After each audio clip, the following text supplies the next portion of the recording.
Welcome back to Good Morning, LaLa on Thought Thursday.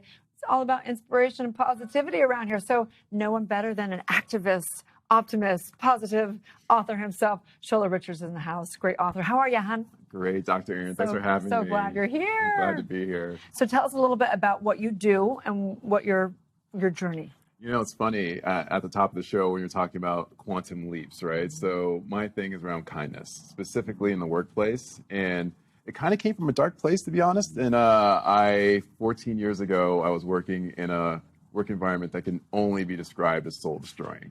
And that's not meant to for hyperbolic effect, sincerely soul destroying. And to make a long story very short, 14 years ago, when going to this workplace where I was being repeatedly bullied and harassed for about 2.5 years, I made a decision I was going to take my own life. And the decision that I made, it wasn't just thinking about it, I actually attempted. So 14 years ago, I was driving down the 405 freeway in Los Angeles, and I decided I was going to try to drive my car off the overpass to make it look like an accident. And for reasons that I don't quite know, the guardrail held. Make a long story short, I came onto the shoulder of the road and I made a decision in that moment. But that was like my spiritual awakening, for lack of a better way of putting it. It's like what was happening to me, I did not want to happen to anyone else. And I was thinking to myself, gosh, am I the only person dealing with this? 50+ million Americans are dealing with workplace bullying and harassment in the workplace. I'm like, why isn't someone doing something about this? I was like, well, hey, man, you're somebody, do something. And here I am. I'm a firm believer that whatever our darkest thing, our most suffering, our trials, that's the calling. Agree. That's the calling. And it touches me and it brings tears to my eye because I know there's so many people that are suicidal and they don't want to hurt their family. And they think about how can I do it without having it look like I took my life, because that would be so cruel, right? But if it was an accident, that's right. If something happened. So thank you for saying that part of it, because I think so many people probably have thought of that won't come out of the closet with that. And sadly, too, Dr. Aaron, I think now there's so many people in 2017, the World Health Organization listed depression as the #1 cause of disability in our world. And there's so many people suffering, so many viewers of the show, so many people who maybe are just in the workplace suffering in silence. This is an opportunity to bring to light and get them the help that they need. Yeah, so true. Wow. I know that all of us. Just incredible. I mean, so inspiring. And of course, it strikes a chord within my own heart. How did you pivot from that moment when you had the awakening to being able to write these books? Because it's a bit of a journey usually. It takes a little time to turn those thoughts and those experiences around. What did you do and how did you get here? Pain's a great motivator, Rob, right? You know this, you know? Yeah. So I was in a position where I had to do something. I just couldn't sit and do nothing. That wasn't an option. So I took my pain and I wrote the books that I most needed. If I was struggling, if someone write these books about how to deal with toxic workplaces, difficult bosses, how to work in an environment where no one's there to help you, human resources is not a resource that's willing to save you, reclaiming your own power is really my thing. And so when I had the least of it was when I needed to start the process of gaining most of it. And so far, it's worked out pretty well. I see that. Indeed, yeah. So give us some tips. For somebody who's out there that is dealing with not a great work environment, what can they do?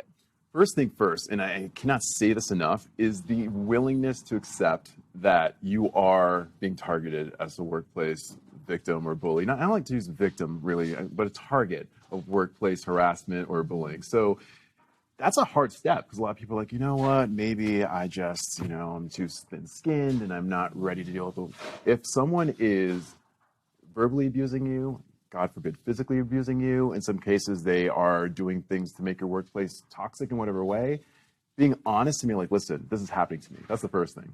Gather your friends. Get people who work with you who may understand what's happening and be like, you know what, I want to use these people as kind of a strength in numbers type of a thing to make sure that most bullies aren't bullying one person, you should bully a group. And then document clearly what's happening. Be really real about the documentation and make your case. Wow.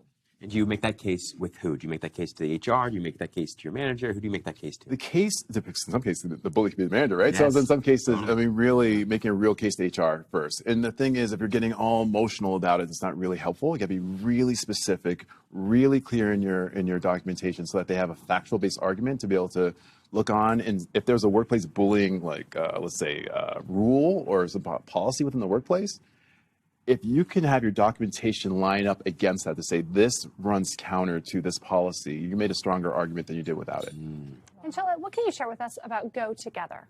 Oh, Go Together. So the workplace book, this is my very first one, Making Work Work, was about the workplace. This one specifically, Jesselyn, was around, that one did really well. I was like, what about the world? There's a lot of toxicity in the world right now, right? So we have, left, right, and Democrat, Republican, and all these people trying to find their own tribes and separate themselves, the opposite of a spiritual practice. The word Ubuntu is an African word that is based in this word go together. It's based on a quote, if you want to go fast, go alone. If you want to go far, go together. And the word that drives that is a word called Ubuntu, which means I am because we are. This book is the talk specifically about how to get people to come together, regardless of what side, and most importantly, standing up against people who may take joy in separating us, right? And not just sit back. It's our responsibility to have that conversation. If you're sitting at the Thanksgiving dinner table and Auntie Anne is talking about, something that's racist or homophobic or something that's really inappropriate, having the courage to be like, I think differently about that, or we're not going to do this at my table. This is about having that conversation and having it in a way that's courageous and real. Just love that. Really fantastic. In your own life, have you, of course, you've been applying this consistently, huh? What would you say is the most difficult part for most people when they're dealing with toxic situations or having a difficult conversation? Is it regulating their emotion? Is it finding the words? What's the most difficult part? Oh, it's self-doubt. Yeah. I mean, we're always thinking that we're the problem, right? I mean, I suffer from it. I suffer from the imposter syndrome where people kind of like, just another day where no one found out that I don't know anything. That's horrifying, right? That's the worst thing ever. So I tend to be in a place where self-doubt is the thing that stops us so much from doing the right thing. So this book helps people to really build that up in themselves a little bit. And the hardest thing, I think, is that if there's something that we can do in a practical way, we need to be kinder. Just need to be kinder. And there's a quote that drives my work from a guy named Brendan Manning. He says, in every interaction, you're either giving life or you're draining it. There is no neutral exchange. I don't care if it's the guy crossing the street when I walked into the studio, if it's anyone here, that kindness has to be consistent. It's not a spiritual practice if you do it when you feel like it. You have to do it consistently. Oh, I just love that. So It's beautiful. fantastic. What a beautiful story you have. Thank you. Yeah, total, the ultimate, for me, the ultimate purpose to come out of such a dark place and turn it and transforming it into the light. So tell people how they can work with you. Can they work with you personally? Oh, yeah, Can they- absolutely. So tell us a little bit about that. The easiest way to find me is at my website is Shola Richards, SHOLA, Richards.com.